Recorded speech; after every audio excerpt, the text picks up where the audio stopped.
दिया, लेकर ही क्यों आए थे अगर बिगड़ा हुआ था तो। मतलब मेरे कुछ समझ नहीं आया बजट होता क्या, लेकिन इतनी ताकत नहीं थी कि पिताजी से पूछने बजट क्या होता है। क्यों?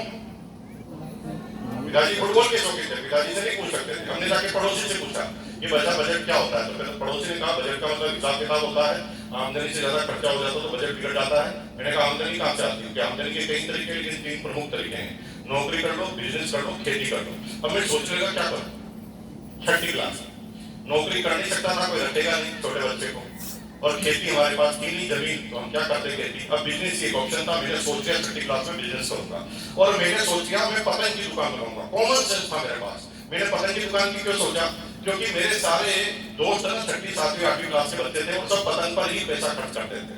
तो क्या सीखना है, समय स्थान परिस्थिति के हिसाब से आपको अपने कारोबार को चूज करना पड़ेगा। आपका समय क्या चल रहा है, आपके स्थान क्या है, आपकी परिस्थिति क्या है। तो मैंने पतंग की दुकान लगाई, क्योंकि मेरे सारे दोस्त बच्चे थे, पतंग पर पैसा खर्च करते थे, तो मैंने सोचा मैं पतंग की दुकान लगाऊंगा। लेकिन पैसे कहां से लाऊंगा, पैसे तो थे नहीं, और पिताजी से ले नहीं सकते, पिताजी फुटबॉल के शौकीन थे, तो पिताजी से तो ले नहीं सकते, तो क्या करें। तो हमने बहुत दिमाग लगाया, लेकिन कहीं से दिमाग नहीं लगा, तो हमने टॉफी खाना बंद कर दिया। राहुल जी, हमें टॉफी चॉकलेट खाने के लिए 5 पैसे मिलते थे, 7 दिन में 5 पैसे चॉकलेट खाने के लिए मिलते थे। 1 साल तक मैंने 1 वीक चॉकलेट लिया, और 1 रुपया 60 पैसा इकट्ठा कर दिया। 1 रुपया, जब आपका लक्ष्य होता है ना, तो सारी चीजें आपको छोटी नजर आने लगती है। लक्ष्य बड़ा होना चाहिए, बाकी सारे जो सीक्वेंस है अपने आप छोटी हो जाएगी। तो मेरा लक्ष्य था 1 पैसा इकट्ठा करना, तो मैंने टॉफी खाना बंद कर दिया। सारे बच्चे मेरे सामने टॉफी खाते थे, लेकिन मेरा लक्ष्य था, इसलिए मेरे को टॉफी खाने की इच्छा भी नहीं होती थी। 1 रुपया 60 पैसा इकट्ठा हुआ, 1 रुपया 60 पैसा भाई से उधार लिया, 3 रुपये 20 पैसे से पतंग की दुकान लगाई, और मजे की बात है 3 महीने में पैसे को डबल कर दिया। वहां से मेरी एंटरप्रेन्योरशिप की जर्नी चालू हुई 6ठी क्लास में। अब मुझे समझ में आ गया कि दुनिया का सबसे बड़ा ज्ञान अनुभव से मिलता है। हेलो, क्या बोला मैंने? ज्ञान का सबसे बड़ा अनुभव से मिलता है। इसलिए दुनिया में अनुभव आदमी की हमेशा, यूं कहे कि अनुभवी व्यक्ति को हमेशा टॉप पर रखा जाता है।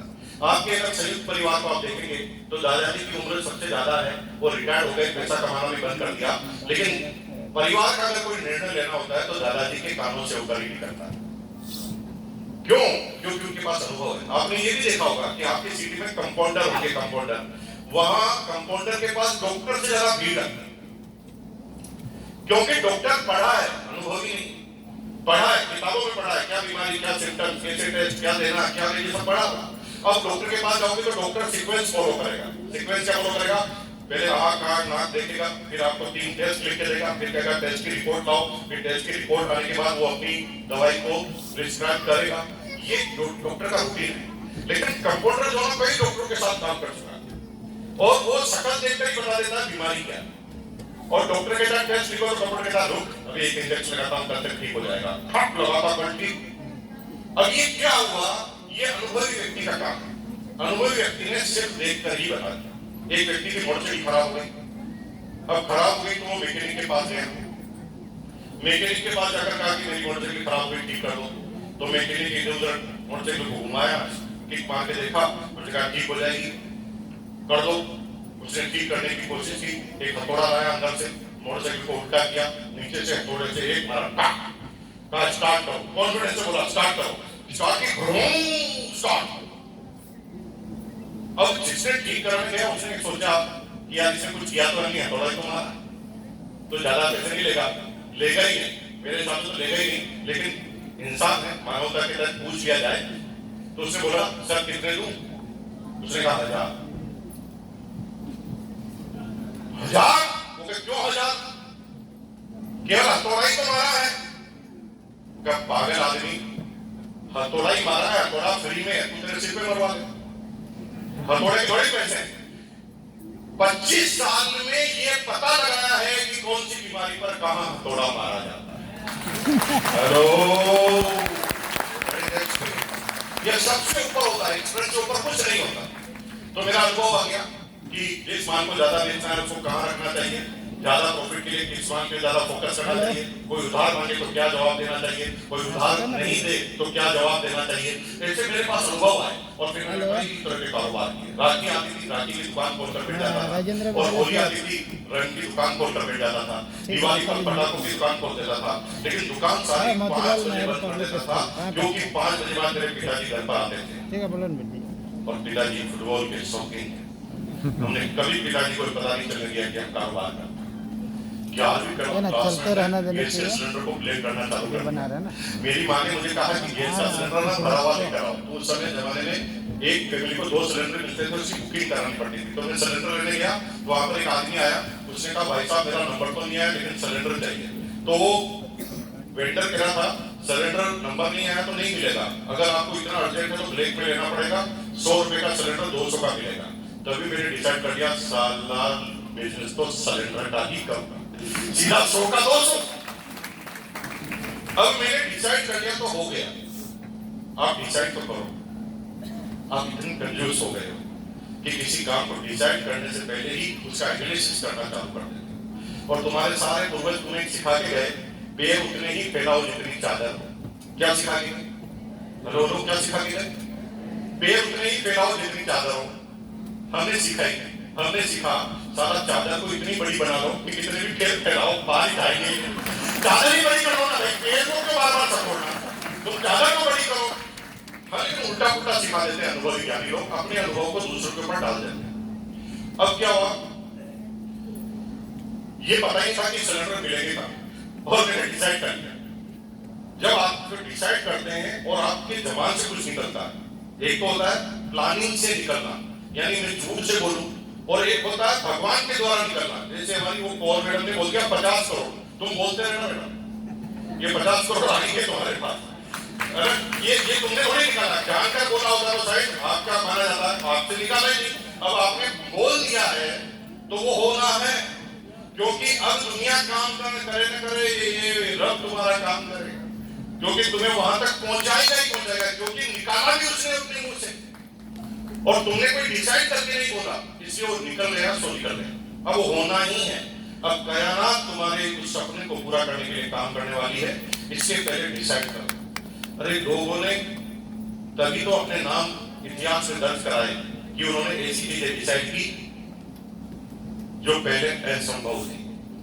एक आदमी पागल पैदा हुआ धरती पर, उसने कहा मैं रात में सूरज उगाऊंगा।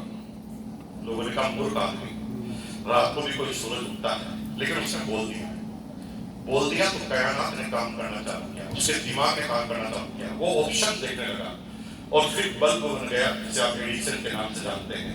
ये वो सही पागल व्यक्ति थे जो डिसाइड कर देते थे असंभव काम को। एक पागल और पैदा हुआ, उसने क्या बोला, मैं इंसान को उड़ाऊंगा। लोगों ने कहा बेवकूफ, पंख थोड़ी होते हैं, इंसान के उड़ेगा ही, लेकिन बोल दिया तो कायनात ने काम करना चालू किया, दिमाग ने काम करना चालू किया, फिर प्लेन बनकर तैयार हो गया। आप इसे राइट ब्रदर के नाम से जानते हैं। एक और पागल इंडिया में पैदा हुआ, वो इंडिया में पागल पैदा हुआ था, करोड़पति के खानदान में जन्म लिया था, पीएचडी करने के लिए साउथ अफ्रीका गया। साउथ अफ्रीका में जाने के बाद अंग्रेजों ने उसे ट्रेन से बाहर फेंक दिया। वो बाहर फेंके फेंके देखने लगा और कहने लगा, अंग्रेज तूने मुझे ट्रेन से बाहर फेंका, मैं तुझे हिंदुस्तान से बाहर फेंकवा दूंगा। डिसाइड कर लिया। अब उसने जब डिसाइड किया ना, उसके पास कोई सेना, न कोई गोला, न कोई बारूद, न कोई कुछ नहीं, बोल दिया मैं फेंकवा दूंगा। फिर कायनात ने काम करना चालू किया, दिमाग में नए नए आइडिया आए, और उस आइडिया के सामने जहां पर तोप हो और सामने आइडिया हो अहिंसा। सिंपल आदमी भी कहता था कि ये तुम्हारा आइडिया काम नहीं आने वाला, लेकिन गांधी की इस फिलोसफी ने इतना काम किया कि अंग्रेजों की रात और दिन की नींद चेंज छीन लिया। वो बार-बार मुस्कुराकर अंग्रेजों के सामने जाते थे, उनकी टीम, और बोलते थे, सर ये देश हमारा है, आप यहाँ से जाओ ना, अंग्रेजों भारत छोड़ो। मुस्कुराकर सुबह खाना खाए तो कोई आदमी फूल लेके तैयार, सुबह उठे तो फूल लेके तैयार, पोटी करने जाए तो वहां पर भी तैयार। अंग्रेजों भारत छोड़ो। और हालत इतनी खराब हुई कि उनको नर्क लगने लगा हिंदुस्तान, कि हम जो आता है तो कहता अंग्रेजों भारत छोड़ो। हम इतने धनवान व्यक्ति, इतने पैसे वाले आदमी, इतने संपन्न लोग, और ये हमें बार बार पैसा करता। मानसिक तनाव इतना ज्यादा हुआ कि जब वो अपने चरम ईस्ट इंडिया कंपनी अपने चरम प्रॉफिट पर थी, तब उन्होंने इंडिया से क्विट करने की सोची, क्योंकि एक व्यक्ति ने सोच लिया तो कायनात ने काम करना चालू कर दिया। तुम कभी सोचते ही नहीं, तुम तो एक ही चीज सोचते हो, मेरा बाप ही नहीं कर पाया तो मैं क्या खा कर पाऊं? अब जो तुम नहीं सोचते हो तो फिर भगवान भी कहता है दादा ये बिल्कुल से नहीं सोचता तो ये जैसा है वैसा रहने दो। तुम हटकर सोचो। अब हुआ क्या, मैंने सोच लिया गैस का सिलेंडर का बिजनेस करना, और मुझे पता नहीं था ये होता क्या, कहाँ मिलता है। और अगर मेरे पड़ोसी आप होते और मैं आपसे पूछ लेता ये सिलेंडर कहाँ मिलेगा, तो आप मुझे कहते गधे के बच्चे, उल्लू के पट्टे, पागल के औलाद, सिलेंडर मिलते नहीं, एजेंसी लेनी पड़ती है, 1 करोड़ रुपए लगते हैं, पूरे डिस्ट्रिक्ट में एक होती है, वो भी बड़े चेक के बाद मिलती है, तेरे बाप को भी नहीं मिलेगी। आप मेरे पड़ोसी होते तो शायद ऐसे ही कुछ बोलते, लेकिन मैंने पड़ोसी से पूछा नहीं, दिमाग से पूछा। मैंने कहा सिलेंडर कहाँ मिलेंगे? मैंने कहा नहीं मिलेंगे, क्योंकि दिमाग भी पड़ोसी से इन्फ्लुएंस होता है। मैंने दोबारा पूछा, यार मेरा भाई नहीं है, बता कहाँ मिलेंगे? तो उसने बता दिया। क्या बताया पता? हिंदुस्तान में फैमिली की परिभाषा ही गलत है। यहाँ पर ना हस्बैंड वाइफ दोनों हैं तो भी फैमिली कहलाती है, हस्बैंड वाइफ के 2 बच्चे तो भी फैमिली कहलाती है, हस्बैंड वाइफ के 13 बच्चे तो भी फैमिली कहलाती है, हस्बैंड वाइफ के 13 बच्चे माँ बाप है तो भी फैमिली कहलाती है। और हिंदुस्तान का रूल क्या है? एक फैमिली को 2 सिलेंडर, यानी 2 है उसको भी 2, और 23 है तो उसको भी 2। दिमाग में आइडिया आया कि जो नए शादीशुदा जोड़े जिनके भी बच्चे नहीं उनकी लिस्ट बनानी। मैंने पूरे मोहल्ले की लिस्ट बना दी और उनके पास 11 बजे जाता था। 11 बजे क्यों जाता था? क्योंकि 11 बजे तक सारे अंकल ऑफिस और दुकान निकल जाते थे। वो खतरनाक किस्म के आदमी होते थे, उनसे बैठते नहीं थे। आंटी अकेली बचती थी। 11 बजे हम अपना पंजाब प्रसाद का सारा साधन लेकर पहुंच जाते थे। आंटी घंटी बजाते थे, घंटी बजाकर बोलते थे नमस्ते, हर महीने नई साड़ी चाहिए।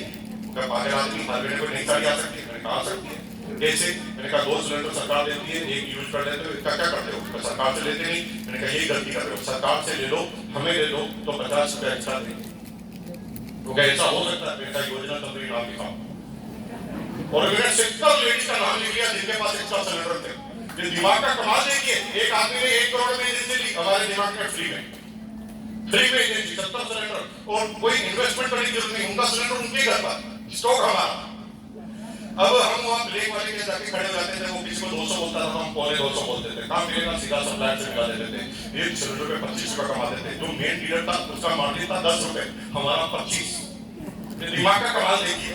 और 25 रुपया पर सिलेंडर कमाने लगे। भाई साहब जब 11वीं 12वीं में आया था ना तो मेरे टीचर से ज्यादा इनकम मेरी थी। मेरे पास टीवीएस की पॉकेट होती थी, मेरे स्कूल के प्रिंसिपल के पास लूना, दोनों स्कूल में एक साथ घुसा करते थे, स्टूडेंट और प्रिंसिपल। ये हमारा रुतबा था 11वीं क्लास का। पढ़ाई लिखाई में बिल्कुल रुचि नहीं थी, लेकिन हर साल पास हुए, बीकॉम तक कभी फेल नहीं हुए, फर्स्ट डिवीजन कभी नहीं हुए, लेकिन सेकंड डिवीजन से कभी नहीं छूटे, हमेशा पास होते गए। पढ़ाई लिखाई बिल्कुल नहीं करते थे, समझ में नहीं आता था कि सारा पढ़ते ही करोगा। तो ये चीटा चीटी पता नहीं, मतलब इतना घृणा हो गई कि ये मैथमेटिक्स से हमारे को यानी क्या समझाते थे, बोलते थे ये कोई प्रैक्टिकल चीज नहीं। अभी तो पता चल गया प्रैक्टिकल है, लेकिन उस समय बिल्कुल पता नहीं था। छोटे बच्चे थे, इतना बुद्धि का डेवलपमेंट भी नहीं हुआ था, तो बड़े परेशान रहते थे, लेकिन हर साल पास होते थे। क्योंकि हमें अच्छी तरह पता था कि क्लास के जितने भी गुंडे मवाली बदमाश थे उनसे दोस्ती करना जरूरी है। जो भी स्कूल में 3 साल के कंसिस्टेंसी के साथ फेल हो रहे थे, सब हमारे परमानेंट मित्र हुआ करते थे, क्योंकि उनके चाय और समोसे का इंतजाम हम किया करते। हमारा वजन मात्र 42 किलो था, और जो 3 साल से लगातार फेल हो रहे थे वो 75 किलो के मुस्टैंड बन चुके थे, और 75 80 किलो के आदमी हमारे पीछे चलते थे। हम 42 किलो के आगे चलते थे, हम सबके सरदार 42। और सारे जो बड़े बड़े मुस्लिम हमें कहते थे कैसे हुक्म करो, क्योंकि समोसा हमारे द्वारा मिलेगा। सब पूछेंगे आप कैसे हैं, जब आपके पास पैसे हैं। ये पैसों की पावर तुम्हें पता ही।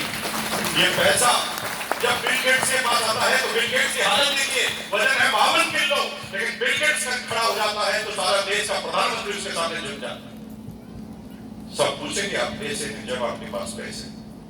अब सब कुछ जीवन में ठीक चल रहा था, बीकॉम हो गया, ऐसे करते करते हर साल पास होता, क्योंकि सारे होशियार बच्चों को पता था कि मेरे फेल होने का मतलब होशियार रहा और उनकी धुलाई हुई, तो सब मुझे फुल कोऑपरेट करते थे एग्जाम में, और हम हर साल पास होते। बीकॉम हो गए। बीकॉम होने के बाद मैंने सोचा था वो पिंड छुड़ा पढ़ाई से, अब खुल कर कुछ काम करेंगे। अब पिताजी भी शायद मना नहीं करेंगे, लेकिन हमारे पिताजी बड़े खतरनाक किस्म के आदमी थे। वो क्या करे, 3 दिन तक तो घर में शांति नहीं। रिजल्ट के बाद 3 दिन बाद ना मेरी नौकरी वो फाइनल करके आ, और मुझे क्या कहते हैं 8 बजे 10 बजे नौकरी पे जाना। मुझे क्या कहते हैं मुकेश फटाफट तैयार हो जा, तेरी नौकरी मैंने फाइनल कर दी है, 750 रुपए मिलेंगे 12 घंटे के। और मेरे को फंस गए, साला भी 3,000 रुपए पार्ट टाइम ही कमा रहा हूं, और ये मेरे 750 रुपए की नौकरी फाइनल करके आ गए। मैंने कहा मुकेश कोठारी आज नहीं तो कभी नहीं, खुलकर पिताजी को बोल दे कि तुझे नौकरी नहीं करनी है। तो मैंने लंबी सांस ली, हवा को अंदर भरा 5 कदम पीछे किए। क्यों? लात बात नहीं जानी चाहिए। तो मैंने 5 कदम पूरे पीछे किया और मेरे पिताजी बोला, पिताजी मुझे नौकरी करने की जरूरत नहीं है, मैं नौकरी से जितना ज्यादा पहले कमाता हूँ। तो पिताजी को गुस्सा हो गया और बोल रहा, चुप! अगर आदमी तेरा बाप मुझे किससे बात कर रहा पता मुझे? तू घर से बाहर जाता है तो तेरे एक एक कदम का मेरे पास नॉलेज है। ना कटारा नहीं, बड़ा हो गया कल तेरी शादी करनी पड़ेगी। बाप का फर्ज अदा करना क्या होता है तुझे पता है? कल शादी होगी, लड़की का बाप अगर मेरा पहला प्रश्न करेगा तेरा बेटा क्या करता है, तो मैं क्या बोलूंगा? गैस का सिलेंडर ब्रेक करता है। समस्या कुछ और थी। मेरे पिताजी ने मेरी नौकरी लगवा दी। अब मैं नौकरी छोड़ नहीं सकता। क्यों? पिताजी फुटबॉल के शौकीन, तो अब मैं नौकरी करने लगा। कंटिन्यू नौकरी करता था तो भी अलग तरीके से। सारे बच्चे जल्दी फ्री होते थे तो चाय की केबिन पर जाकर चाय पी लेते। मैं जब भी जल्दी फ्री होता था तो बॉस की केबिन में जाता था। सारे लोग मुझे उल्लू का पट्टा कहते थे। पागल आदमी बॉस की केबिन में जाएगा तो एक्स्ट्रा काम करना पड़ेगा, उसका पैसा भी नहीं मिलेगा, दूसरे का काम तुझे करना पड़ेगा। लेकिन मेरे दिमाग में पहले ही कंसेप्ट क्लियर था, जो बनना है वहां जाना होगा। हेलो, क्या बोला? बड़े आवाज थोड़ी कम आ रही पीछे। क्या बोला मैंने? जो बनना है वहां जाना होगा। अगर कुक बनना है, अच्छा व्यंजन बनाना सीखना है तो किचन में जाना होगा। और खिलाड़ी बनना है तो मैदान में जाना होगा। बॉस बनना है तो बॉस की केबिन में जाना होगा। और आरसीएम का ड्राइवर बनना है तो आरसीएम की सेमिनार में आना होगा। जो बनना है वहां जाना होगा। और मैं बॉस की केबिन में जाता था और बॉस की केबिन में जाने से क्या हुआ कि बॉस मुझे एक्स्ट्रा काम सिखाता था, उसका काम भी मुझे बता देता था। एक्स्ट्रा पैसे तो नहीं देते थे, एक्स्ट्रा सैलरी नहीं देती थी, लेकिन बॉस का हाथ मेरे कंधे पर, बॉस प्रसन्न रहने लगा। सबसे ज्यादा इंक्रीमेंट मेरा लगता था, सबसे ज्यादा प्रमोशन मेरे होते थे। और मैंने पूरी कंपनी में रिकॉर्ड बना दिया। 7 साल में 7 इंक्रीमेंट और 7 प्रमोशन लेकर मैंने पूरी कंपनी का रिकॉर्ड बदल दिया, भूगोल बदल दी। और मात्र 26 साल की एज में पूरी कंपनी का डिप्टी मार्केटिंग मैनेजर बन गया। 97 में मेरी सैलरी 13,000 थी बेसिक। 97 में टीचर की बेसिक सैलरी 3,000 थी, कलेक्टर की बेसिक सैलरी 11,000 थी। तब मैं 13,000 का सारा में तो साफ कर देगा। सब कुछ जीवन में कोई प्रॉब्लम नहीं, लाइफ बिल्कुल गोइंग वेल, कोई तरह की प्रॉब्लम नहीं। बीवी खुश, बच्चे प्रसन्न, माँ बाप के अंदर संतुष्टि, मेरे जीवन में संतुष्टि। मेरे पूरे दोस्तों में मेरे से ज्यादा कोई नहीं कमाता, मेरे पूरे मोहल्ले में मेरे से ज्यादा कोई नहीं कमाता। मेरे पिताजी से मेरी इनकम 4 किसी तरह का कोई चैलेंज नहीं। The now seminar is start. बिना चैलेंज के मैं आया क्यों? 90% लोगों को लगता है कि कभी कोई चैलेंज होता है तभी आदमी सिस्टम में आता है। क्या चैलेंज था राजकुमार जी को? Chief manager government of union bank of India, government का बैंक। 1.5 लाख रुपए सैलरी कहीं नहीं गई। अभी क्या होते तो 2 लाख रुपए आपकी सैलरी। क्या चीज समझ में आ गई? अवधेश कुमार सिंह मालदा सीनियर टीटी, विवेक पाल नसर टीआरएम रेलवे बिलासपुर, कई कलेक्टर की वाइफ और कई बड़े बड़े नेताओं की वाइफ डायरेक्ट सेलिंग को बहुत तन्मयता से करते हैं, क्योंकि उन्हें जो समझ में आया वो आपको कभी समझाया ही नहीं। और मुकेश कोठारी अगले 30 मिनट में वो बात आपको समझाने की कोशिश करें। तैयार हैं आप लोग? कितने जिंदा बचे? हाथ रख के बताओ, दोनों हाथ रख के, और एक बार बोलो जिंदा आदमी की तरह रहिए। मुर्दा की कोई भी वैल्यू नहीं है, मुड़ने के बाद कोई वैल्यू नहीं होगी। ये जिंदा है ना भाई साहब, जब तक ये चेहरे पे मुस्कुराहट है और ये शरीर में जब तक रक्त दौड़ रहा है तब तक ही आपकी वैल्यू है। उसके बाद वैल्यू आपकी राख से नीचे होगी। तो इस जिंदा होने का कर्तव्य अदा करते रहना। जिंदा होते हुए मुर्दे की एक्टिंग नहीं करनी। कुछ लोग यहाँ पर आए हैं ऐसे बैठे जैसे कोई यहाँ पर कोई उठावना है, कोई मर गया। कुछ लोग ऐसे रिएक्ट कर रहे हैं जैसे कोई सत्यनारायण की कथा। अरे ऐसे कुछ नहीं है यहाँ पर। जिंदा रहिए, जिंदा रहेंगे। आरसीएम में आना है नहीं आना है, करना है नहीं करना है, ये बहुत आगे के प्रश्न। प्रश्न ये है कि जो समय अभी हमारे पास है ये कट जाना चाहिए कि जी लेना चाहिए। 2 शब्द है। अभी जो समय है 30 मिनट हमारे पास, इसको काट लेना चाहिए कि जी लेना चाहिए। तो कॉन्सेप्ट है जी लेना चाहिए। तो जीने का पहला काम है शरीर को हिलाना डुलाना, मुस्कुराना। और कई लोगों ने सारा जीवन नहीं कभी नहीं मुस्कुराया जब से आए तब से। तो मुझे बड़ा डर लगता है कि आदमी है भी कि है कहीं मुस्कुराओ नहीं है भाई। वो आपके खानदान में कोई नहीं मुस्कुराया मुझे पता है, लेकिन आप मुस्कुराना चालू कीजिए, यहाँ से सब कुछ ठीक होना चालू होगा। पूरी दुनिया में खानदान में कोई एक चिराग तो पैदा होता है, वहीं से सब कुछ चालू होता है। अब आप चिराग बनना चाहते हैं कि नहीं बनना चाहते, ताकि बात चालू करें। आपके मुस्कुराने से बहुत सारी बातें चालू होगी। सब कुछ जीवन में ठीक था तो फिर मेरे सिस्टम में आया कैसे? एसी तो चल रहा, गर्मी बोलते हैं।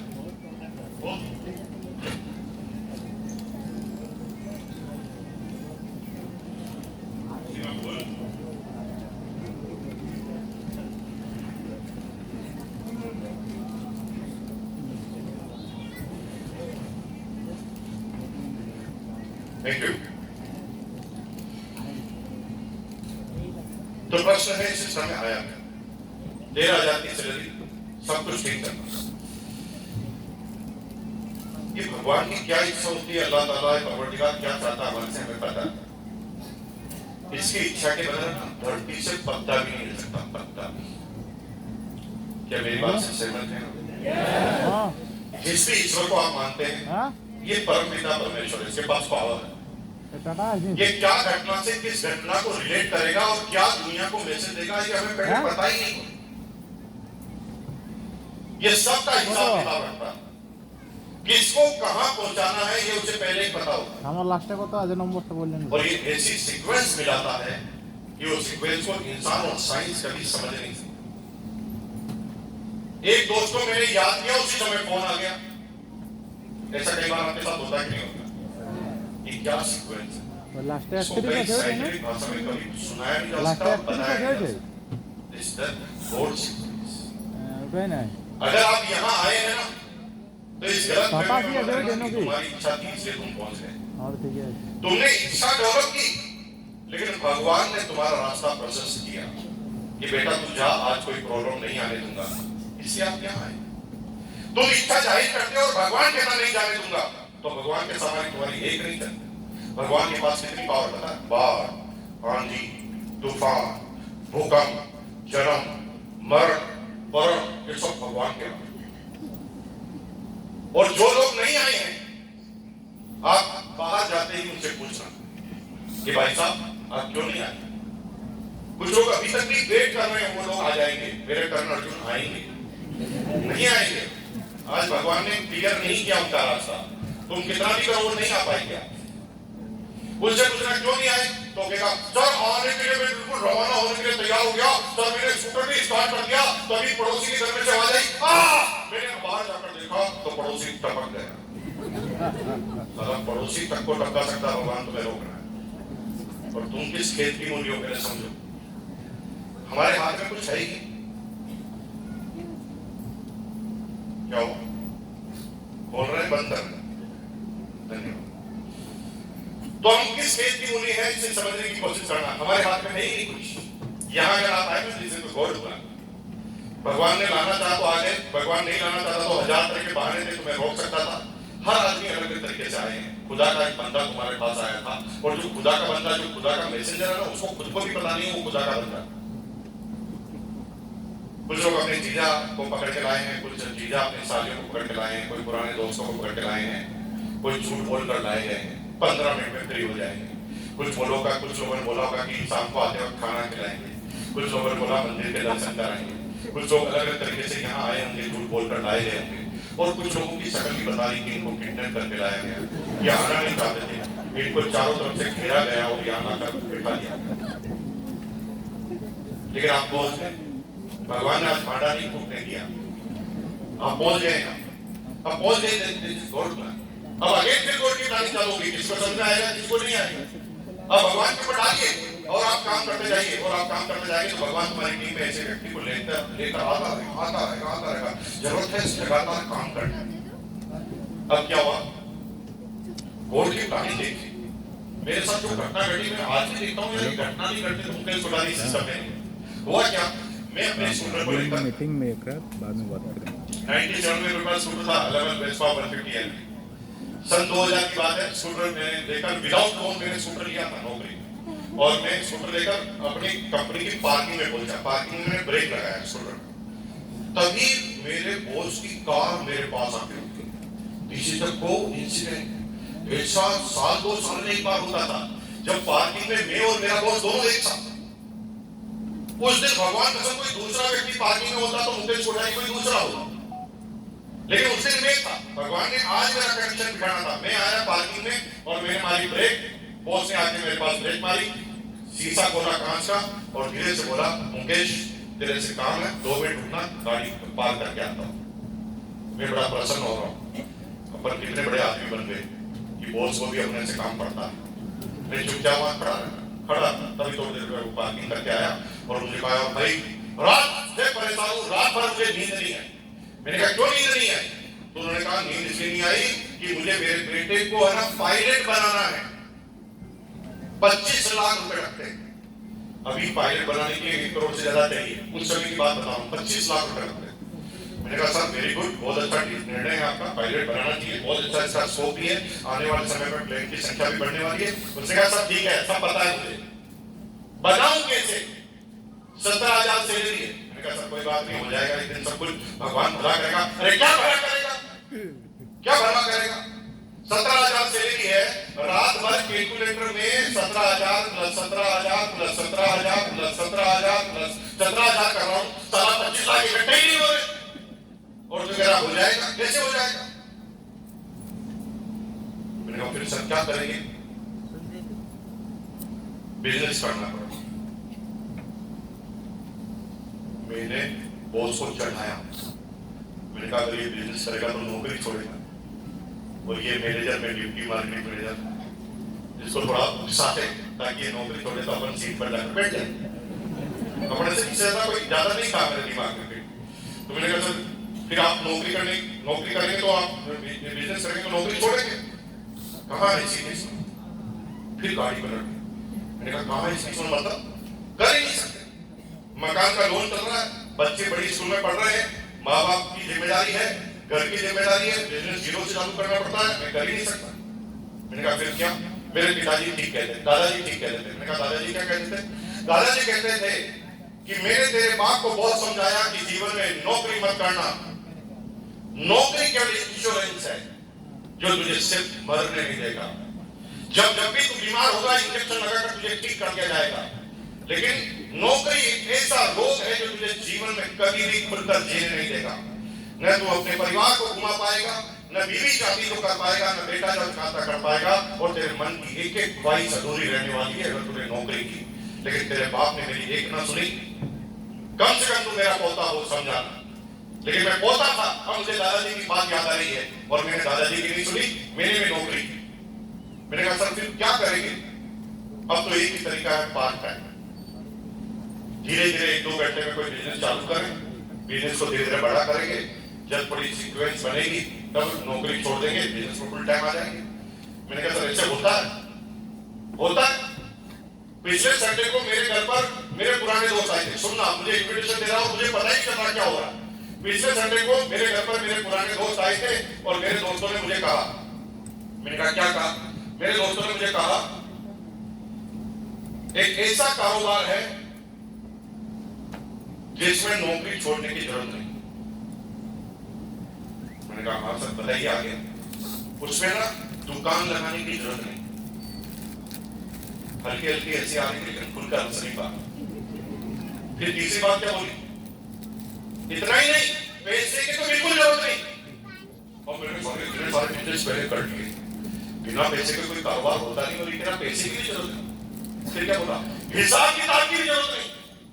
अब कहते हंसी आने लगी, मैं अपनी हंसी को रोक के रखा। फिर क्या बोला? टेंशन लेने की जरूरत नहीं, रिस्क लेने की जरूरत नहीं, प्रॉब्लम कुछ होगी नहीं। मैंने कहा बिल्कुल पूरी तरह से पागल होकर आया है कहीं से। जो भी बिजनेस में होता है सारा ये मेरा होता ही। मैंने कहा फिर भी मैंने तुरंत हाँ नहीं किया। मैंने कहा हाँ क्यों नहीं किया? करना चाहता तो हाँ करना क्या? अनुभव नहीं है। मेरे दादाजी ने कभी बिजनेस नहीं किया, पिताजी ने कभी बिजनेस नहीं किया, मैंने कभी बिजनेस नहीं किया, तो मैंने भी उनको कह दिया। मैंने कहा क्या कह दिया? मैंने उनको कह दिया अगले संडे को वापस आना, मैं अपने भाई मुकेश कोठारी को पकड़ कर लाऊंगा, वो करता है बचपन से बिजनेस, उनको जाकर समझाना, और मेरा भाई जब तक नहीं कहेगा कर ले तब तक मैं करूंगा नहीं। 10 बजे आएगा ना, वो तो इनवाइट कर लिया उसे, और मुझे कुछ पता ही नहीं चला कि मुझे इनवाइट कर लिया। मैं देखो अपना सीना 5 सेंटीमीटर बाहर निकाल दिया। मैंने कहा चलो अपना कितना बड़ा पद बन गया है, ये सारा बॉस को भी कोई निर्णय लेना होता है तो अपन से पूछा जाता है। मैंने कहा सर आप बुलाए और हम ना आए, हम 100% आएंगे। सारा 7 दिन तक इंतजार इस चीज का किया कि कब संडे आए और मैं जाऊँ। तुम्हें तो जबरदस्ती घुसाया गया, मैं आगे के इंतजार कर रहा हूँ 6-7 दिन से कि सब संडे आए और बॉस से बॉस बनने का मौका मिलेगा। और मैंने अपने शादी की टाई को निकाला, उसको धोया, प्रेस की, उसका बहुत सरका किया, और मैंने प्रेस करके बढ़िया कौन से कपड़े पहने, ड्रेस कोड क्या होनी चाहिए, पूरी तैयारी की। और संडे के दिन 10 मिनट पहले मैं हॉल में पहुंच गया, हाथ में डायरी, साथ में कैलकुलेटर। मैंने कहा हिसाब किताब बहुत कुछ सही कैलकुलेशन करके बताना पड़ेगा। अपने आप को होशियार समझता था, मैं आकर बैठ गया, जैसे संजीव जी बैठे पहली सीट पर आकर बैठ गया। अब पहली सीट पर आके बैठा, 10-15 मिनट तक शांति। 10-15 मिनट बाद 4 कार्टून अंदर घुसे सूट पहनकर। राजस्थान में अगस्त का महीना, temperature 48 degree Celsius, non AC hall में सारे ने सूट पहन रखा। मेरा दिमाग ही घूम गया। मैंने कहा किस प्रदेश के आदमी है, इनको गर्मी में सर्दी लग क्यों रही है। और मेरे दिमाग से पूछा क्यों ये गर्मी में सर्दी लग रही है क्या, वो कहे तू जिस काम के लिए वो काम का माइंड योर बिजनेस, ये सूट पहने की पजामा तुझे क्या लेना था। हमारा दिमाग से बात करता था ना, 2 दिन झगड़ा कर तो दिमाग क्या कहता तेरे क्या मतलब, बीच में पूछा तो मेरे दिमाग ने मुझे चुप करा दिया। मैं चुपचाप बैठ गया। फिर पहला कार्टून सामने आया, बातें क्या होता है दोस्तों, ये जोश का बिजनेस है। मुझे द्वेष हो चुका, मैंने कहा जोश का भी सालों से बिजनेस चालू कर दिया।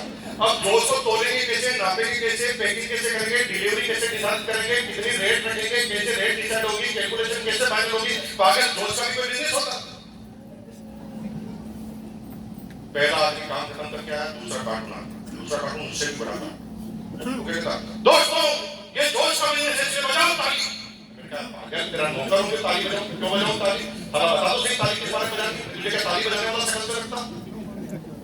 मैं ताली नहीं बजाऊंगा, भगवान को मेरी इतनी ताली बजाई। यहाँ पर भी जो ताली नहीं बजा रहे मेरे सगे भाई, कोई ताली नहीं, कोई ताली नहीं, ताली नहीं वाले भाई का तो हमें एक भी ताली नहीं, कोई ताली नहीं। तीसरा कार्टून उससे भी बड़ा था, वो आया, वो क्या कहता, दोस्तों गांव की सबसे बड़ी गाड़ी तुम्हारी होगी, गांव का सबसे बड़ा बंगला तुम्हारा होगा। अरे करना क्या है बताना। मैं भी अभी तक आपको नहीं बता रहा हूं करना क्या, सब कुछ सही कुछ है। फिर चौथा कार्टून उससे भी बड़ा था, वो आया, दोस्तों आज की सेमिनार समाप्त हुई। समाप्त हुई, मैं तो बॉस को भी बताना है करना है कि नहीं करना। साला अभी तक समझ भी नहीं आया कि करना क्या है, और एक सेमिनार ही समाप्त होगी। और मैंने कहा फंस गया। अब ये बॉस सबके सामने आकर कहेगा यस सर बताइए करूं कि नहीं करूं, और मुझे पता नहीं करना क्या। मैंने कहा चुपचाप मुझे सुधारी भाग जा, नहीं तो सबके सामने इंसल्ट हो जाएगी। बॉस अकेले में थप्पड़ भी मार देगा तो चलेगा, सबके सामने इंसल्ट होना मंजूर नहीं। मैंने डायरी को लगाया चेहरे के आगे, गायब, पहली सेमिनार समाप्त। रात गई बात नहीं भूल गया, लेकिन भगवान को तो लाना था ना अर्जिंग में। अब मैं बार-बार नाटक कर रहा हूं, भगवान घुमा कर वहीं पे ले गया। अब क्या हुआ, बॉस जो है ना अगले दिन मेरे पास आया ऑफिस में और मुझे कहता और मुकेश कल कैसा लगा। मुझे बहुत प्रसन्नता हुई, इतनी खुशी हुई आप सोच भी नहीं सकते, क्योंकि बॉस ओरिजिनल प्रश्न ही भूल गया। मुझे पूछना चाहिए करूं या नहीं करूं, और पूछा क्या, कैसा लगा। मैं तो अपने एक्सपर्ट है यार, हमारी बहनें तो इतनी एक्सपर्ट है आप सोच नहीं सकते। जैसे आपकी सहेली एक नई साड़ी लेकर आती, साड़ी का कलर और चेहरा बिल्कुल मैच नहीं कर रहा, ऐसे लग रही है जैसे टाई नहीं, फिर भी वो साड़ी पहनकर तुम्हारे से पूछे ऐसी लग रही हूँ, भगवान कसम बताओ क्या बोलते। चल झूठी है, झूठा बोलता है। मतलब आप कहते यार सारा साड़ी इसकी, चेहरा इसका, अल्लाह की रही, मेरे बाप का जा क्या रहा, ऐसे तो करना, इसमें तो हम एक्सपर्ट। लेकिन तुम्हारी सहेली है, तुम्हारे से ज्यादा झूठ बोलना जानती है, वही कंफर्म करती है। चल झूठी, वास्तव में बताना मुझे खुश करने के लिए, वास्तव में बता कैसे लगी। भगवान की कसम, भगवान को भी खुश किया।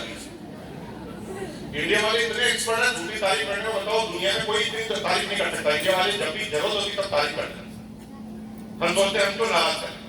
99% लोग ना सही आईना सामने वाले को नहीं बताते, उसे गुमराह करने के लिए काम करते हैं। मुंह पर कुछ और पीछे कुछ और। कोई साफ और स्पष्ट बोलना पसंद नहीं करता, क्योंकि साफ और स्पष्ट सुनना भी हम पसंद नहीं करते। हमें लगता है कि ये सही सही बोलेगा तो ये मेरा दुश्मन। अब क्या हुआ, मेरे बॉस ने कहा कल कैसा लगा, मेरे को सर मजा आ गया, गजब, वेरी गुड, अगली बार जब भी ऐसे कोई कार्टून आए तो मुझे जरूर बुलाया जाए। मुझे पता ही नहीं सब्जेक्ट क्या है, लेकिन मैं यूं ही तारीफ कर रहा हूँ। मैंने कहा यार इंक्रीमेंट का समय आ रहा है, बॉस का नाराज होना खतरनाक हो सकता है, तो बॉस जो गिरा उसकी तारीफ कर दो। मैंने कहा सर वेरी गुड, बहुत मजा आया, बहुत अच्छा लगा। फालतू की बात मत कर, वास्तव में मजा आया कि नहीं आया? मैंने कहा सर क्या बात कर रहे हैं, आपके सामने 6 साल से काम करता हूँ, आपको पता होना चाहिए कि मुझे झूठ से कितनी नफरत है। नाटक करने में हो जाता, मार्केटिंग का तो उसका झूठ करने में तो सब वास्तव में वेरी गुड। किसी तरह की कोई रिस्क रही? मैंने कहा नो रिस्क सर। किसी तरह का कोई चैलेंज? मैंने कहा नो चैलेंज सर। किसी तरह की कोई प्रॉब्लम? मैंने कहा नो प्रॉब्लम सर। ठीक है, फिर 1500 रुपए दे। है 1500 रुपए दे? मैंने कहा सर क्यों? जिसको भी मजा आता है उसे देने पड़ते हैं। और मुझे कहा दे फटाफट दे, फटाफट दे। और 1500 रुपए मेरे जबरदस्ती जेब से निकाल दिए और मेरे हाथ में काला कलर का बैग थमा दिया। बैग में 3 जोड़ी कपड़े। मैं मार्केटिंग एग्जीक्यूटिव, अब तक पूरी जिंदगी कपड़े ही बेचता आया, आज मेरे बॉस ने मुझे बेच दिए और 3 जोड़ी कपड़े मेरे हाथ में ले लिए और मैं हाथ में लेकर ऐसा लगा दुनिया का सबसे बड़ा ठगावा आदमी। हाथ में किट ले ली, किट को मैंने कहा यार फंस गए तो फंस गए, स्कूटर पे टांग दिया किट को। अब स्कूटर पे टांग दिया तो मेरे दिल और दिमाग दोनों बात करने लगे। स्कूटर चल रहा था, इधर दिमाग बोल रहा, इधर दिल बोल रहा। दिमाग कह रहा फंस गया ना। मैंने कहा क्या करता है बॉस को कैसे बनाया? अरे कोई तो बहाना बना सकता था। अरे मैंने कहा बहाना बना नहीं सकता था, मैं अगर मेरे पास पैसे नहीं है तो बॉस क्या कहता, ठीक है सैलरी से काट ले। तो मेरी प्रॉब्लम तो समझ, अरे यार फिर भी मेरे को समझना चाहिए ऐसे 1500 रुपए को। अब वापस में बात कर, स्कूटर चल रहा, दोनों बात कर रहे हैं, ट्यूशन बात चल रही है। अब गाड़ी चलते चलते ना घर पे पहुंचे, घर से मुझे दूर से ही मेरी बीवी नजर आ गई। मेरा दिमाग पूरा का पूरा बात क्या क्या क्या तुम बोलो ना, मेरे से नहीं बोले तो तुम बोलो क्या? हाँ दिमाग है, इसलिए याद दिलाओ, ठीक हो जाएगा। मेरा दिमाग जो है पूरा का पूरा भाग गया। क्यों भाग गया? क्योंकि मैं सुबह सुबह मेरी बीवी ने मेरे से 60 रुपए मांगे थे और मैंने कहा सैलरी आने पे दूंगा, मेरे पास पैसे नहीं। अब मेरी बीवी को अगर पता चल गया ये 3 जोड़ी कपड़े खुद के लिए खरीद के लाया तो मेरे पूरे खानदान का पोस्टमार्टम करके उसकी रिपोर्ट को ये सामने मेरे साथ रखेंगे और मैं इस रिपोर्ट को देख भी नहीं पाऊंगा। तो मैंने क्लियर कट सोच लिया कि सारा इस किट को सामने आने नहीं देंगे। मैंने किट को बाहरी वेंटिलेटर था उसमें जाके फेंक दिया। किसी ने फेंकते हुए देख लिया, वो लेके भाग गया। अभी तक भी आज से मैंने चालू नहीं किया, लेकिन भगवान गुना गुना का वहीं पे डालना मारा। फिर मैंने बड़े दिल को तसल्ली दी, मैंने कहा जो हुआ ठीक हुआ, चलो भाई एक बार किट ले ली, अब तो बहुत बार परेशान नहीं करेगा, चलो जो हुआ ठीक। लेकिन मुझे पता ही नहीं था किट लेने से कहानी खत्म नहीं होती, शुरू। ये मुझे पता नहीं था। मैंने कहा किट लेनी कहानी खत्म हो गई, अब कहानी खत्म नहीं हो रही। अब बोस तो ऐसे मेरे सामने रिएक्ट करने लगा जैसे मैं उसकी प्रेमिका। पहले तो 7-8 दिन में एक बार आता था, लेकिन ये किट में पता नहीं क्या ऐसा अट्रैक्शन था कि जब से मैंने किट ली हर 10-15 मिनट में आता। और मुकेश ये जो किट ली है ना, छोटी मोटी किट नहीं है। गांव की सबसे गाड़ी तुम्हारी होगी, गांव का सबसे बड़ा बंगला तुम्हारा होगा। और इसीलिए बड़े बड़े विद्वान आ रहे हैं रात को 8 बजे मेवाड़ चैम्बर ऑफ कॉमर्स में। 20 रुपए की टिकट है,